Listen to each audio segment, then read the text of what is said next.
नमस्कार दोस्तों। हम लोग अभी तक भारत के संविधान के विकास की यात्रा का चैप्टर पढ़ रहे थे। कल हम लोगों ने भारत शासन अधिनियम 1919 तक की पढ़ाई की थी। आज उससे आगे की पढ़ाई करेंगे। कल हमने देखा कि किस तरह से अंग्रेज लगातार भारत में अपनी शासन को बनाए रखने के लिए भारत में जो राष्ट्रवाद की विचारधारा उसमें बढ़ रही थी उसको दबाने के लिए नए नए अधिनियम नए नए कानून बना रहे थे, जिससे कि जो उदारवादी भारतीय थे, उदारवादी नेता थे, उनको अपनी तरफ मिला करके और भारत पे अपने शासन को मजबूती के साथ आगे बढ़ाया जाए। हालांकि उस समय कई संगठन भारत में हो चुके थे जो भारत में अंग्रेजी शासन का विरोध कर रहे थे और भारत की आज़ादी की बात कर रहे थे। भारत शासन अधिनियम 1919 के आने के बाद भारतीय इतिहास में कई घटनाएं घटी। भारतीय अशोक आंदोलन हुआ 1920 में, 1922 में चौरा-चौरी कांड के बाद गांधी जी ने समाप्त कर दिया था। उसके बाद भारत शासन अधिनियम 1919 के कमियों की जांच के लिए भारत शासन अधिनियम 1919 की समीक्षा के लिए साइमन आयोग का गठन किया गया था। जॉन साइमन के नेतृत्व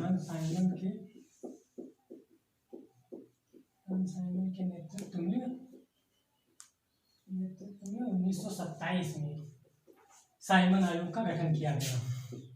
साइमन आयोग में एक खास बात यह थी कि इस आयोग के सभी सदस्य जो थे वो अंग्रेज थे। किसी भी भारतीय सदस्य को इस आयोग में शामिल नहीं किया गया था साइमन आयोग में, जिसके कारण इस साइमन आयोग का बहुत जोरदार विरोध हुआ।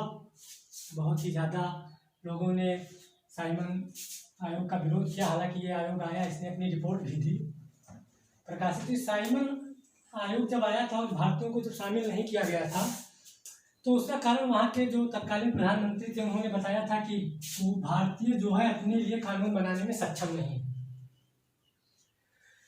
इसके जवाब के लिए कांग्रेस ने उस समय सर्वदलीय बैठक बुलाई दिल्ली में और एक मोतीलाल नेहरू की अध्यक्षता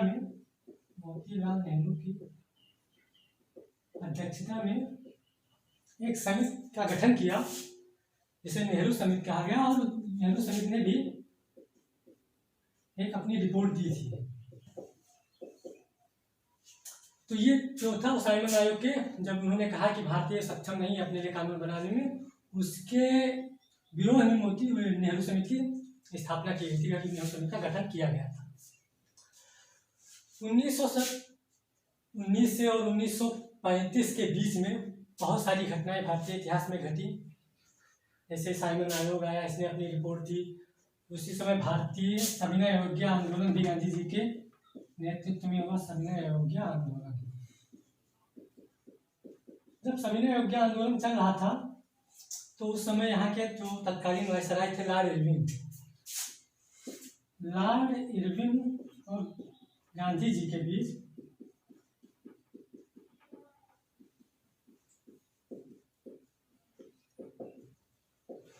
समझौता हुआ। इस समझौते के पहले लंदन में गोलमेज सम्मेलन का आयोजन किया गया था। उसमें सभी दलीय बैठक बुलाई गई थी, सभी लोग आए और भारत में जो कानून है या भारत में अंग्रेजों के शासन है या जो भी कुछ था उसके बारे में बात करने के लिए। तो प्रथम गोलमेज सम्मेलन में कोई भी कांग्रेस का सदस्य शामिल नहीं होता। प्रथम गोलमेज सम्मेलन में कांग्रेस पार्टी ने भाग नहीं लिया था। और इधर गांधी जी के नेतृत्व में सविनय अवज्ञा आंदोलन भी चल रहा था। प्रथम गोलमेज सम्मेलन में जब कांग्रेस की तरफ से कोई नहीं गया, और उस समय कांग्रेस जो थी आधे से ज्यादा भारतीयों का प्रतिनिधित्व करती थी, आधे से ज्यादा भारतीय जनता के प्रतिनिधित्व कर रही थी कांग्रेस।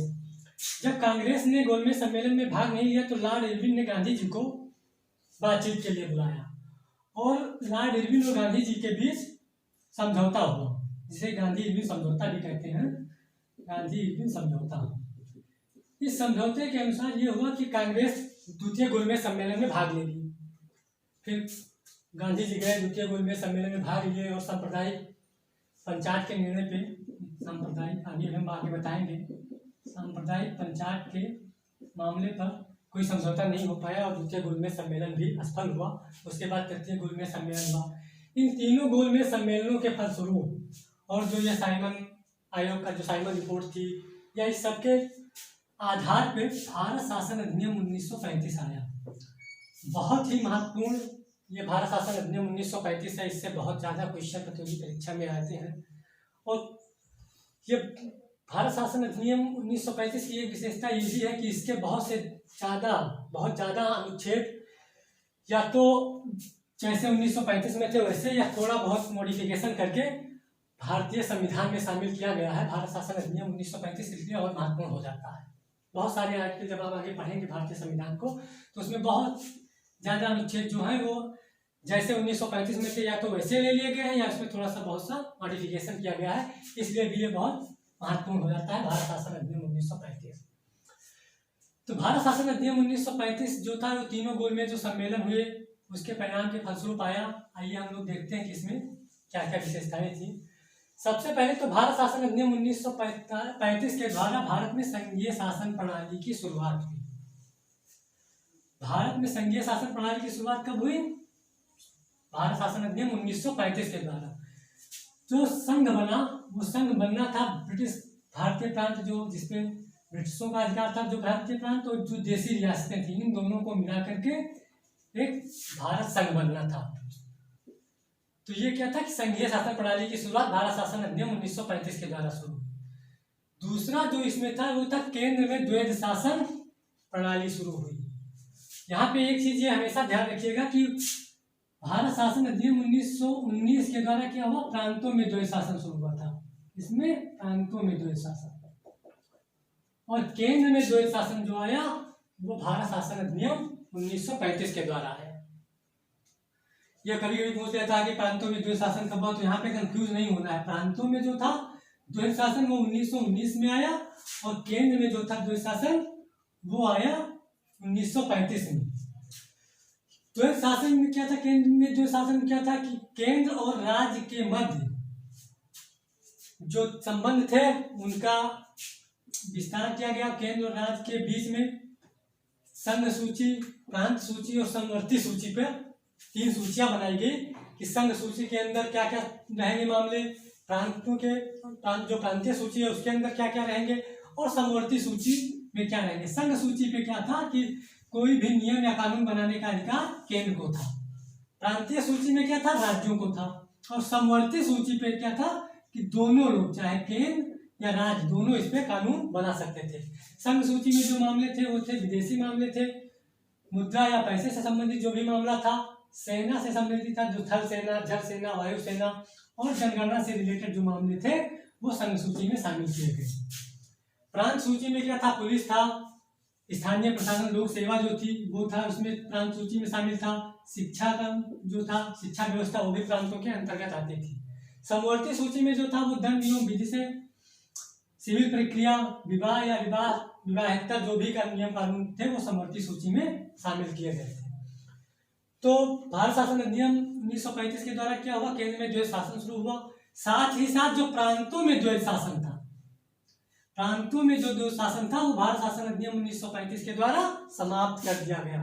यह क्वेश्चन कई बार परीक्षाओं में आ चुका है कि प्रांतों में द्वैध शासन कब समाप्त हुआ और केंद्र में द्वैध शासन कब लागू हुआ। तो यहाँ पे कोई कंफ्यूजन आपको नहीं होनी चाहिए कि केंद्र में जो द्वैध शासन था वो भारत शासन अधिनियम 1935 के द्वारा लागू हुआ और प्रांतों में द्वैध शासन समाप्त हुआ।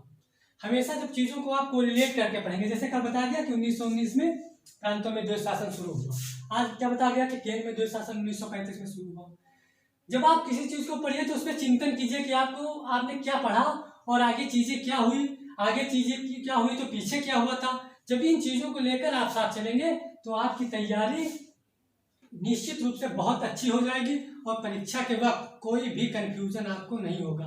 परीक्षा हाल में होता क्या, जैसे आप पढ़ के गए कि प्रांतों में द्वैध शासन कब 1919 में शुरू हुआ, वहां जब आप पहुंचे उसने दे दिया कि प्रांतों में द्वैध शासन प्रारंभ हुआ 1919 दे दिया, 1920 दे दिया, 1935 दे दिया। अब आपने ये भी पढ़ा कि केंद्र में भी द्वैध शासन 1935 में प्रारंभ हुआ। तो परीक्षा हाल में क्या होता है कि आपको कंफ्यूजन हुई कहीं 1935 में नहीं हुआ या 1919 में नहीं हुआ। लेकिन जब आप चीज़ों को कोरिलेट करके एक दूसरे को संबंध आप स्थापित करके पढ़ेंगे कि जैसे प्रांतों में 1919 में हुआ और प्रांतों का समाप्त कब हुआ, 1935 में। तो आपको इतना याद कर लिया कि 1919 में शुरू हुआ, 1935 में समाप्त हुआ। तो आपको एकदम केंद्र में जो शासन कब हुआ, 1935 में, हमेशा आपको याद रहेगा। तीसरा जो था भारत शासन अधिनियम 1935 के द्वारा क्या हुआ, एक संघीय न्यायालय की स्थापना हुई। 1937 में भारत शासन अधिनियम 1935 के द्वारा 1937 में संघीय न्यायालय की स्थापना हुई। हमने आपको बताया था कि रेगुलेटिंग एक्ट के तहत 1774 में कलकत्ता में क्या था, सुप्रीम कोर्ट की स्थापना हुई थी। सुप्रीम कोर्ट की स्थापना कब हुई थी, 1774 रेगुलेटिंग एक्ट के द्वारा। वो क्या था, कलकत्ता में हुई थी। लेकिन जो संघीय न्यायालय था, संघीय न्यायालय की स्थापना 1937 में भारत शासन अधिनियम 1935 के द्वारा हुई। क्वेश्चन आ जाता है, संघीय न्यायालय की स्थापना कब हुई, या संघीय न्यायालय की स्थापना किस अधिनियम के तहत हुई। तो किस अधिनियम के तहत हुई, भारत शासन अधिनियम 1935 के तहत। और कब हुआ, 1937 में। साथ ही साथ ये संघीय न्यायालय जो था, ये भारत में निर्णय का अंतिम न्यायालय नहीं था। अभी भी प्रिवी काउंसिल जो इंग्लैंड में थी, प्रिवी काउंसिल को ही, प्रिवी काउंसिल थी, वो अपील का अंतिम न्यायालय था, संघीय न्यायालय नहीं था। अब जैसे इस समय क्या है कि सुप्रीम कोर्ट जो है वो अंतिम न्यायालय है। लेकिन जब स्थापना हुई थी इसकी संघीय न्यायालय की 1937 में, तो ये जो था, ये अपील का अंतिम न्यायालय नहीं था। अपील का अंतिम न्यायालय जो था वो प्रिवी काउंसिल था। ये चीजें यहाँ पे याद रखनी है। पांचवी चीज क्या थी कि 1935 के पहले बर्मा भी, जो इस समय म्यांमार है, वो भी भारत का अंग था। लेकिन भारत शासन अधिनियम 1935 के द्वारा 1937 में बर्मा को भारत से अलग कर दिया गया और एक अलग देश बनाया गया, बर्मा। उसका नाम क्या था, बर्मा। बर्मा को 1937 में भारत शासन अधिनियम 1935 के द्वारा अलग कर दिया गया। छठा जो था, भारत शासन अधिनियम के द्वारा जो था, प्रांतीय विधानमंडलों का विस्तार किया गया। साथ ही साथ जो 11 प्रांत थे उस समय, उसमें से 6 प्रांतों में 2 सदन की व्यवस्था की गई। कौन कौन से वो प्रांत थे, वो असम था, बंगाल था, बिहार था, मद्रास था, बम्बई और संयुक्त प्रांत। संयुक्त प्रांत जो है वो इस समय जो है उत्तर प्रदेश, उसको पहले संयुक्त प्रांत ही कहा जाता था। उत्तर प्रदेश का पहले नाम क्या था, संयुक्त प्रांत। तो ये जो 6 प्रांत थे, इनमें जो है 2 सदनों की व्यवस्था की गई। साथ ही साथ भारत शासन अधिनियम 1935 के द्वारा ही भारतीय रिजर्व बैंक की भी स्थापना की गई। भारतीय रिजर्व बैंक की स्थापना भी भारत शासन अधिनियम 1935 के द्वारा की गई। ये सारे पॉइंट बहुत ही महत्वपूर्ण है, इसको वेरी वेरी इंपॉर्टेंट कहा जा सकता है, क्योंकि इन सब में से कहीं ना कहीं आपको एक क्वेश्चन किसी न किसी प्रतियोगी परीक्षा में मिल ही जाएगा, 1-2 क्वेश्चन। तो इन चीजों को जो हम आज तक ये पढ़ा रहे हैं पॉइंट वाइज, इसको अगर आप यहाँ पढ़ेंगे, थोड़ा सा फिर जा करके देखेंगे, तो आपको एकदम फिर रटने की जरूरत नहीं पड़ेगी। तो 7वां पॉइंट क्या था, भारत शासन अधिनियम 1935 के द्वारा मुद्रा एवं साख नियंत्रण के लिए भारतीय रिजर्व बैंक की स्थापना की गई। और 1935 में जो था, वो सबसे एक बहुत ही विवादित जो एक आया था, वो था कि सांप्रदायिक पंचायत। इसमें क्या था, दलितों के लिए, बाद में महिलाओं और मजदूरों को भी उन्होंने जोड़ दिया, दलितों, महिलाओं और मजदूर वर्गों के लिए अलग से निर्वाचन की व्यवस्था कर दी। इसे सांप्रदायिक पंचायत भी कहा जाता है, सांप्रदायिक। इसके लिए बहुत विरोध हुआ, गांधी जी ने इसमें अनशन भी किया था। बाद में पूना पैक्ट के द्वारा अम्बेडकर जी और गांधी जी के लिए समझौता हुआ था। तो सबसे जो विवादित वो था, इसमें क्या था कि अभी तक जो क्या था, मुस्लिमों को या ईसाइयों को, इन लोगों को अलग किया गया था। लेकिन अब हिंदू वर्ग में भी दलितों के लिए अलग से निर्वाचन की व्यवस्था कर दी गई। ये क्या था कि भारत में उस समय राष्ट्रवाद और जो अंग्रेज विरोधी आंदोलन तेज हो रहे थे, उसको कम करने के लिए, हिंदुओं को भी तोड़ने के लिए अंग्रेजों ने क्या किया कि एक सांप्रदायिक पंचायत दिया। उसमें क्या किया, उन्होंने दलितों के लिए भी अलग से निर्वाचन की व्यवस्था की। 9वां पॉइंट क्या था कि भारत शासन अधिनियम 1935 के द्वारा ही फेडरल लोक सेवा आयोग, प्रांतीय लोक सेवा आयोग और प्रांत और केंद्र को मिलाकर के भी संयुक्त लोक सेवा आयोग की व्यवस्था की गई। लोक सेवा आयोग क्या था, ये 1919 के अधिनियम के द्वारा ही आया, लेकिन फेडरल जो संघीय लोक सेवा आयोग कहा गया। साथ ही साथ प्रांतों में भी लोक सेवा आयोग की, और प्रांत और केंद्र को मिलाकर या दो प्रांतों के लोक सेवा आयोग को मिलाकर संयुक्त लोक सेवा आयोग का प्रावधान भी भारत शासन अधिनियम 1935 के द्वारा किया गया। और एक चीज था कि इसमें मताधिकार का भी विस्तार किया गया, और उस समय की जनसंख्या के 10% लोगों को मताधिकार का अधिकार दिया गया, मत प्रयोग करने का अधिकार दिया गया। तो ये था क्या, भारत शासन अधिनियम 1935। बहुत ही महत्वपूर्ण है। सारे पॉइंट, जितने भी इंपॉर्टेंट पॉइंट थे, आपको पॉइंट वाइज करके बता दिया गया है। अगर आप इन पॉइंटों को पढ़ लेंगे और थोड़ा सा एक बार किताब का अध्ययन कर लेंगे तो पूरा भारत शासन अधिनियम 1935 आपका क्लियर हो जाएगा, कहीं से कोई दिक्कत नहीं आएगी। भारत शासन अधिनियम 1935 के बाद फिर क्या हुआ कि आगे इससे लोग संतुष्ट नहीं हुए, काफी इसका विरोध भी हुआ, काफी इसके जो थे जैसे सांप्रदायिक पंचायत के मैटर पे और चीजों पर काफी विरोध हुआ। तो उसके बाद में आगे क्या हुआ वो आपको हमको बताया जाएगा। क्रिप्स मिशन आया, उसके बाद में कैबिनेट मिशन आया, ये सारी चीजें भी उसमें क्या क्या प्रावधान थे आगे हम लोग पढ़ेंगे। साथियों, किसी भी प्रतियोगी परीक्षा की तैयारी के लिए क्या है, पढ़ाई सभी लोग करते हैं, जितने भी अभ्यर्थी आते हैं सब पढ़ते हैं और सब मेहनत करते हैं। ऐसा नहीं है कि कोई मेहनत नहीं करता या कोई तैयारी नहीं करता, लेकिन जो सफल होते हैं उनका क्या होता है कि उनका तैयारी करने का तरीका अलग होता है। आपको चीज़ों को रटना नहीं है, आपको चीज़ों को पढ़ के उस पर चिंतन करना है। जब आप चिंतन करेंगे आपके सोचने की क्षमता बढ़ेगी। अब सपोज कीजिए कि आपका सिलेक्शन क्यों, भाई कई लोग हैं, आपको ही क्यों चुना जाए।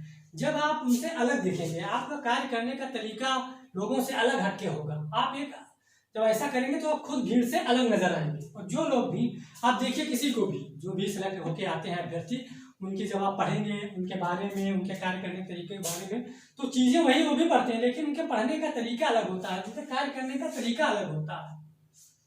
तो जब आप चीजों को चिंतन करते हुए पढ़ाई करेंगे, रटने की प्रवृत्ति को छोड़ दीजिए, चीजों को पढ़िए, समझिए, उसके बारे में सोचिए, तब आपकी परीक्षा में तैयारी अच्छे से होगी, आपके ज्ञान का विकास होगा और आप लोगों से अलग दिखने लगेंगे। तो भारत शासन अधिनियम 1935 के बाद में जो महत्वपूर्ण था, जो भारतीय संविधान में विशेष महत्व रखता है उसके विकास में, वो था cabinet mission.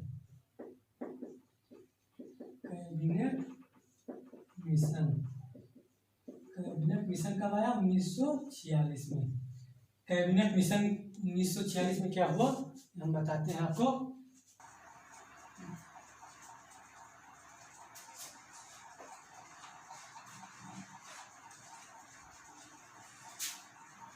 Cabinet mission 1946, cabinet mission 1946 के आने से पहले क्रिप्स मिशन आया था 1942 में। क्रिप्स मिशन आया था 1942 में। क्रिप्स मिशन का आने का जो उद्देश्य था, उस समय क्या था कि द्वितीय विश्व युद्ध प्रारंभ हो चुका था। द्वितीय विश्व युद्ध प्रारंभ होने के बाद जर्मन सेना जो थी, जो मतलब कि ध्रुवी राष्ट्र थे, वो क्या थे, ये मित्र राष्ट्रों में जैसे ये अमेरिका, ब्रिटेन, फ्रांस, ये लोग शामिल थे। इनकी सेनाओं को लगातार पराजित करते जा रहे थे। उस समय मित्र राष्ट्रों की स्थिति बहुत ही निराशाजनक थी, ये पराजित होते जा रहे थे और जर्मन मतलब ध्रुवी राष्ट्र जो थे वो ब्रिटेन, फ्रांस, इस सब पे ज़्यादा से ज़्यादा अधिकार करते जा रहे थे। तो उस समय जो ब्रिटेन के प्रधानमंत्री थे उन पर बहुत दबाव पड़ने लगा कि किसी ना किसी तरह द्वितीय विश्व युद्ध में भारतीयों का सहयोग लिया जाए। क्योंकि द्वितीय विश्व युद्ध का भारत में कांग्रेस विरोध कर रही थी और राजनीतिक दल विरोध कर रहे थे, तो उनकी सहायता पाने के लिए ब्रिटेन पे लगातार दबाव बढ़ता जा रहा था। ब्रिटिश के प्रधानमंत्री ने इस समय क्या किया कि उन्होंने क्रिप्स मिशन को भेजा। क्रिप्स मिशन का कार्य था कि भारत में जो संविधान सभा थी उसके गठन के लिए उसके वहाँ पे एक माहौल तैयार करना, उस पर चर्चा करने था, जो कि फिर आया सफल नहीं हो सका। उसके कई कारण थे, ये आप लोग इतिहास में पढ़ेंगे। उसके बाद कैबिनेट मिशन आया 1946 में। कैबिनेट मिशन के कैबिनेट मिशन के प्रस्ताव थे, वो कई चीज़ें भारतीय संविधान में बाद में मिलती हैं, इसलिए यहाँ पे आपको बताया जा रहा है कैबिनेट मिशन का के बारे में। कैबिनेट मिशन 1946 में ब्रिटिश मंत्रिमंडल के 3 सदस्य थे, पैट्रिक लॉरेंस, क्रिप्स और अलेक्जेंडर। पैट्रिक लॉरेंस की अध्यक्षता में कैबिनेट मिशन को भेजा गया। उसमें ब्रिटिश मंत्रिमंडल 3 सदस्य थे। इन तीनों को भारत में भेजा गया था। उसकी मुख्य बातें जो थी कैबिनेट मिशन की, उसमें क्या था कि ब्रिटिश भारत और देशी रियासतों को मिला के भारत संघ का निर्माण किया जाएगा, जिसमें जो विदेशी मामले, रक्षा और संचार से संबंधित मामले होंगे संघ में शामिल किए जाएंगे। धन एकत्र करने का अधिकार भी संघ को होगा। संघ की अपनी अलग कार्यपालिका और विधायिका होगी। कार्यपालिका का मतलब होता है सरकार। जैसे इस समय जो ये मंत्रिमंडल, ये सरकार है, मतलब उसको कहते हैं कार्यपालिका। सरकार जो होती है वो होती है कार्यपालिका। और विधायिका में आते हैं जैसे जो है आपके विधानसभा सदस्य या फिर विधान परिषद सदस्य या संसद सदस्य, लोकसभा के या राज्यसभा के सांसद, जो भी विधान का निर्माण करे, कानून का निर्माण करे, वो हो जाता है विधायिका। और न्यायपालिका का समझते हैं, जो न्याय से रिलेटेड जैसे हमारी ये अदालतें हैं वो न्यायपालिका में आती हैं। तो ये कार्यपालिका, विधायिका और न्यायपालिका। तो संघ की अपनी कार्यपालिका व विधायिका होगी और प्रांत की अपनी कार्यपालिका व विधायिका होगी। साथ ही साथ उसमें एक और चीज का प्रावधान था कि कुछ प्रांत जो हैं वो अपना अलग समूह भी बना सकते हैं, अपना अलग समूह बना सकते हैं और उस समूह के लिए अलग से कार्यपालिका या विधायिका का निर्माण भी कर सकते हैं। ये भी कैबिनेट मिशन में एक महत्वपूर्ण प्रावधान था। साथ ही साथ कैबिनेट मिशन में यह था कि ब्रिटिश प्रभुसत्ता समाप्त कर दी जाएगी। भारत के ऊपर से अभी तक जो क्राउन का शासन चल रहा था वो समाप्त कर दिया जाएगा। और एक चीज इसमें ये थी कि भारतीय रियासतों को स्वतंत्र होने का अधिकार दे दिया गया था कि भारतीय रियासतें चाहे तो अलग रह सकती हैं या फिर भारतीय संघ में शामिल हो सकती हैं। कैबिनेट मिशन जो था, इसकी बातों को ना ही कांग्रेस ने, कुछ मुद्दों पर कांग्रेस इस पर संतुष्ट नहीं था, कुछ मुद्दों पर मुस्लिम लीग भी संतुष्ट नहीं थी, इसलिए कैबिनेट मिशन भी सफल नहीं हुआ। बाद में लॉर्ड माउंटबेटन को भेजा गया, वो आए यहाँ पे, फिर माउंटबेटन योजना आई। माउंटबेटन योजना के द्वारा ही भारत का